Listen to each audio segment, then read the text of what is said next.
തെരഞ്ഞെടുപ്പ് നടക്കുകയാണ്. അതെ, താങ്കൾ പ്രചാരണ ഘട്ടത്തിൽ അവിടേക്ക് എത്തുന്ന സാഹചര്യം ഉണ്ടായി. അത് ക്ഷണിക്കാനിട്ടാണോ അതോ പോകാനാണോ? അത് എന്നെ ക്ഷണിച്ചിട്ടില്ലെന്ന് സത്യം തന്നെയാണ്.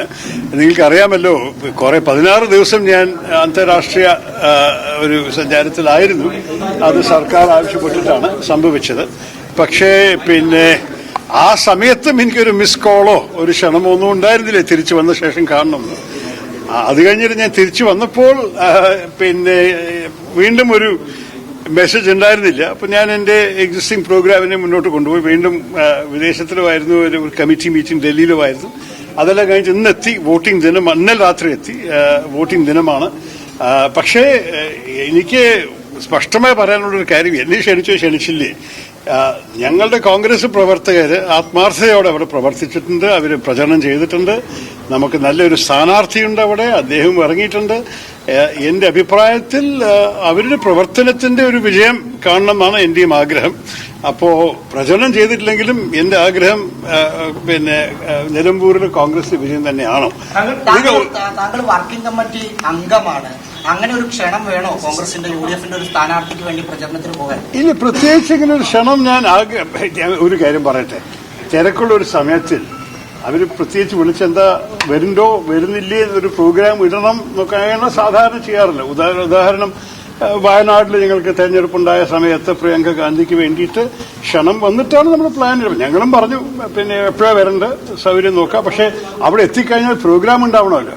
ഓരോരോ സ്ഥലത്ത് ഓരോരോ മണ്ഡലത്തിൽ എവിടെ പ്രസംഗിക്കേണ്ടത്, ഒരു സ്ഥലത്ത് ഒരു ഉദ്ഘാടനം, മറ്റെവിടെ ഒരു പ്രഭാഷണം, മൂന്നാമത്തത് സ്ഥാനാർത്ഥിയോടൊപ്പം വേദിയിൽ കയറല്, അങ്ങനെയുള്ള ചില പരിപാടികളൊക്കെ പാർട്ടി അവിടെ ലോക്കലി ഓർഗനൈസ് ചെയ്തിട്ട് പറയാറുണ്ട്. അതാണ് സാധാരണ എന്റെ അനുഭവം. ഈ ഒഴിവാക്കി നിർത്തുന്ന സമയത്ത് ഒഴിവായി നിൽക്കലാണോ ഒരു നല്ല രീതി? അങ്ങനെ അടിച്ചു കയറി പോകുന്ന ഒരു തരൂർ സ്റ്റൈൽ ഉണ്ടല്ലോ. ഇല്ല, അടിച്ചു കയറി പോകുന്ന സ്റ്റൈലുണ്ടോ എനിക്ക്? ഞാൻ അങ്ങനെ ഒരു പെരുമാറ്റം ഞാൻ ഇതുവരെ കാണിച്ചിട്ടില്ല. വഴി മാറിപ്പോകണം. അല്ലല്ല, മര്യാദയോട് പെരുമാറുന്ന ഒരു വ്യക്തിയാണ് ഞാൻ. എന്നെ ക്ഷണിച്ചവിടെ ഞാൻ പോകും, ക്ഷണിക്കാത്തവിടെ അത്ര പോവാറൊന്നും. അങ്ങനെ ഒരു കാര്യം ഞാൻ പറയട്ടെ. കോൺഗ്രസ് എന്ന് പറഞ്ഞൊരു സ്ഥാപനവും കോൺഗ്രസിന്റെ മൂല്യങ്ങളും കോൺഗ്രസിന്റെ പ്രവർത്തകരും ഒക്കെ എനിക്ക് ഭയങ്കര അടുപ്പമാണ്. ഞാൻ 16 വർഷമായിട്ട് ഇപ്പോൾ നമ്മളുടെ പാർട്ടി പ്രവർത്തകരൊപ്പം നിന്ന് പ്രവർത്തിച്ചിട്ട് അവരുടെ കഴിവ്, അവരുടെ ആത്മാർത്ഥത, അവരുടെ ഐഡിയലിസം എല്ലാം ഞാൻ കണ്ടതാണ്.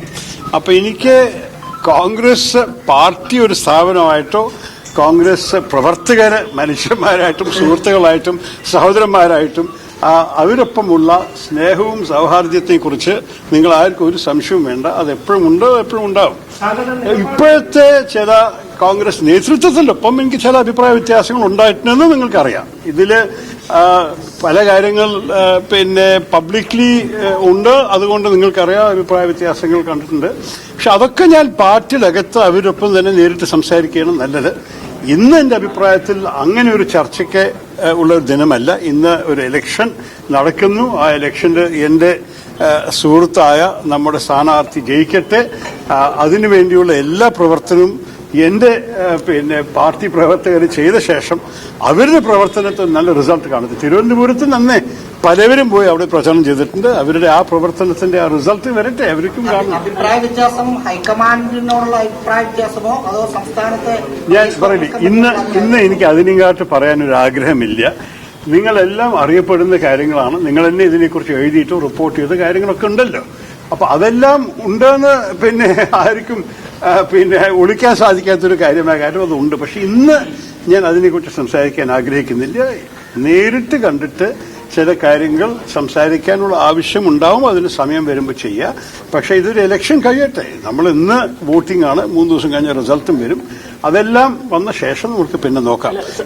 ഞാൻ ഇപ്പൊ ശരിക്കും പറയുകയാണെങ്കിൽ നിങ്ങളുടെ മനസ്സിലുള്ള ചോദ്യങ്ങൾ എനിക്ക് മനസ്സിലാവാൻ സാധിച്ചു. പക്ഷെ ഞാൻ അതിനു വേണ്ടിയിട്ടല്ല ഞാൻ ഇന്ന് ഇറങ്ങിയിരിക്കണത്. ഞാൻ ആക്ച്വലി നമ്മളുടെ കോൺഗ്രസ് പാർട്ടിയുടെ കാരണവരായ തെന്നല ജി മരിച്ച ശേഷം ഞാൻ വിദേശത്തിലായിരുന്നത് സംഭവിച്ചപ്പോൾ അദ്ദേഹത്തിനെ കാണാൻ സാധിച്ചു, കുടുംബക്കാരെ കാണാൻ സാധിച്ചില്ല. ഞാൻ അവിടേക്ക് ഇറങ്ങുന്ന വഴിക്കാണ് നിങ്ങൾ എല്ലാവരും ഇവിടെ കാണുന്നത്.